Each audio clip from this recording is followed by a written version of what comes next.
So today I just wanted to talk through the kinds of margins we can expect in both the P&D and the line haul space. So for P&D, we generally see between 10 and 25% margins. And for P&D, that margin that we talk about is EBITDA. So that's earnings before interest, taxes, depreciation, and amortization.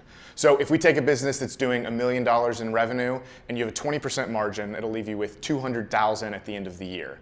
Now, that $200,000 still has to pay for yourself, any kind of taxes at the end of the year, any kind of debt service, whether it's on your business or on your trucks, and then also capital expenditures or CapEx. So for CapEx, that could either be replacing old vehicles that have reached end of life or adding new vehicles as the business has grown, so you're trying to plan for future growth.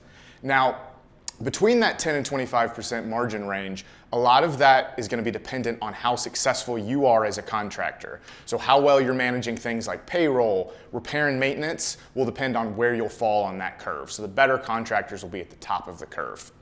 Now, for line haul, the margins are a little bit different. We generally see between 15 and 35%, and the variance is a little bit wider because in line haul, a lot of the margins are dependent on the composition of your runs. So there are two types of runs, solo and team runs. Teams you can just think of as having two drivers and they can do more mileage in a week. And in line haul, you're paid per mile. So the team runs will generally have more miles, have higher asset utilization, and generally have a higher profitability curve.